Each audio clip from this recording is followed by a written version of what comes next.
Donc nous étions ce matin devant la chambre d'accusation de la Cour d'appel pour plaider notre appel contre l'ordonnance de refus de mise en liberté provisoire au profit de ces trois. Mais lorsque nous sommes arrivés à la chambre d'accusation, il s'est trouvé que l'autre requête que nous avions introduite depuis le 6 décembre, qui était relative à une main levée des différents mandats de dépôt pour violation de l'article 139 du Code de procédure pénale, également a été enrôlée. Et pour une bonne distribution de la justice, la Chambre a ordonné la jonction de ces deux procédures. Donc, nous avons plaidé pour demander à titre principal la main levée de l'ensemble des mandats de dépôt qui avaient été décernés contre les 8 pour violation de l'article 139 du Code de procédure pénale. Et si par extraordinaire, la Chambre d'accusation n'avait pas fait droit à cette demande, nous avons demandé que la Chambre fasse droit à notre appel contre le refus de mise en liberté de Guy Marius Sagna, de Fallou Galass Seck et de Ousmane Sarr, et au besoin même de la sortir par le contrôle judiciaire. Donc nous attendons la décision qui sera rendue en principe dans 2 heures ou 3 heures de temps, Inch'Allah.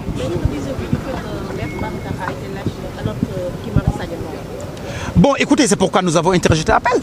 Nous avons interjeté appel pour faire observer que nous étions surpris et étonnés, et dans une situation même incompréhensible, que des mêmes citoyens soient arrêtés dans des mêmes circonstances de temps et de lieu. Pour l'essentiel, les 8 poursuivis pour le même chef d'inculpation, participation à une manifestation non autorisée, et que certains puissent bénéficier d'une liberté provisoire et que les autres non. Nous avons fait observer tout cela à la chambre d'accusation. Maintenant, il appartiendra à cette juridiction d'apprécier, cette juridiction d'instruction, d'apprécier, et maintenant on attend la décision. En fonction de la décision, pardon? Oui, nous avons parfaitement bon espoir, mais il reste qu'il appartient à la Chambre de rendre sa décision. Et en fonction de la décision qui sera rendue, nous apprécierons la suite à donner.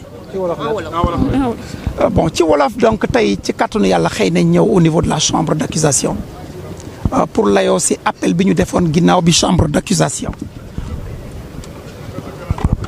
J'avais laissé mon sac ici.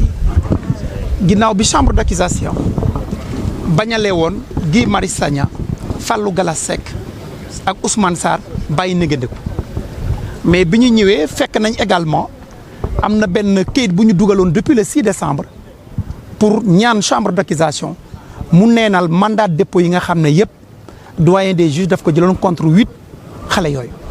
Donc chambre d'accusation boole na ñaari dossiers yëpp ñu bokk ko layoo tey, kon ñaar yëpp boole nañ ko benn dossier ñu tuddee ko lu ñuy wax jonction, layoo nañ ko ba pare ñu ngi xaar dogal fi ak ñaari waxtu mbaa ñetti waxtu. Donc ñaan nañ chambre d'accusation bi mu neenal mandat de dépôt yooyu, parce que pour ñun teguwul ci yoon, dafa violer l'article 139 du code de procédure pénale. waaye jàpp nañ ne bu ko defuli tamit ñu bàyyi ñetti ñi ci des pour ñu am bàyyi négandiku, ndax charte yi yoon tëral yëpp matale nañ ko, kon jàpp nañ ne waratul nekk kaso, seen place génn la war a nekk, mais ñu ngi xaar dogal boobu. waaw am nañ ci yaakaar, waaye li ci nekk mooy ñun yéene la ñu am ak pexe yi ñu yoon jox yëpp feeñal nañ ko, fësal nañ ko, jëfe nañ ko ci kanamu chambre d'accusation. li ci des nag chambre d'accusation moom mooy dogal, ñu ngi xaar ban dogal lay jël, su boobaa ñu xam li ñuy def. waaw loolu lu ñu ñaawlu la depuis bu yàgg, parce que mënuñ jàppandoor benn groupe xale ci benn place ci benn waxtu, li ci ëpp ñu tuumal leen benn xeetu jalgati yoon, mu di ne dañoo bokk ci benn dox ñaxtu boo xam ne yoon nangu ba pare ñu am ñuñ ci bàyyi am ñuñ ci téye, loolu xel mënu ko nangu, loolu méngoowul ak yoon. moo tax ñu am yaakaar ne chambre d'accusation dana jagalaat loolu nga xam ne jàpp nañ ne ñun méngoowul ak yoon, am nañ ci yaakaar. waaye nag ñu ngi toog di xaar. est-ce que bu ñu sukkandikoo ci lu yoon wax Guy Marius Sagna li mu def ñaata at la war a tëdd bu fekkente dañoo sukkandiku ci yoon. bon ñun nekkuñ ci ay ñaata at la war a tëdd soxna si, ñun li ñu jàpp mooy liñ koy tuumal defu ko, fi ñu tollagum mooy ci bëre xeex pour mu am bàyyi négandiku. bu ñu jógee ca loolu nag ñu door a wéyal xeex bi ci leneen, waaye pour le moment daal suñu xeex yëpp mooy ñu am bàyyi négandiku, parce que jàpp nañ ne ci yoon charte yi yoon tëral yëpp dajale nañ ko pour ñu mën a ñibbi seen kër. ban état d'esprit la nekk moom Guy Marius Sagna. Tranquille ci jàmm. Merci. Pour une bonne administration de la justice, nous avons fait valoir nos arguments. Nous espérons que la chambre d'accusation nous entendra et ira dans le sens de notre plaidoirie, à savoir soit ordonner la main levée de l'ensemble des mandats de dépôt ou à défaut ordonner la mise en liberté provisoire de Guy Marius Sagna, Fallou Galass Seck, Ousmane Sarr sur la base de notre appel contre l'ordonnance de refus. Babacar Gueye a été lâché alors que Guy Marius Sagna non. Que disiez-vous de cela? Bon, nous l'avons toujours dit, c'était une situation incompréhensible.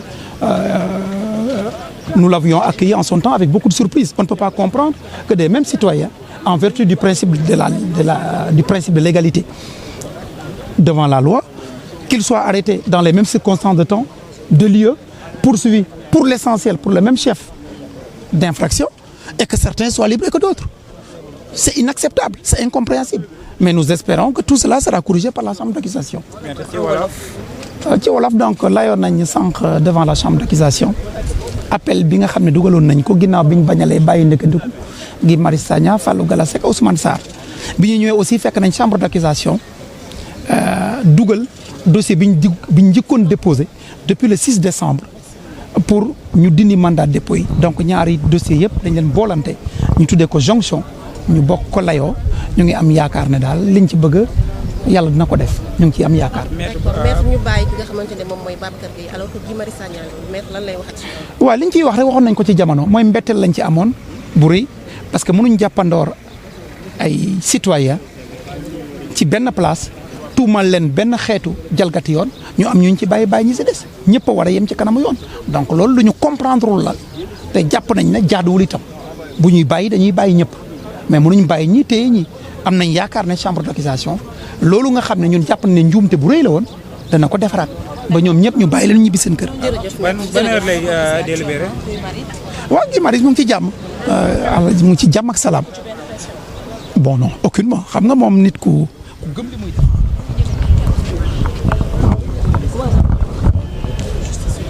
di am yaakaar ne dana bàyyi doomu réew mi ñuy ñibbi seen kër parce que tey leen ci yoon tey méngootul ak yoon parce que charte yi yoon teg yëpp matale nañ ko pour mën a ñibbi seen kër jërëjëf.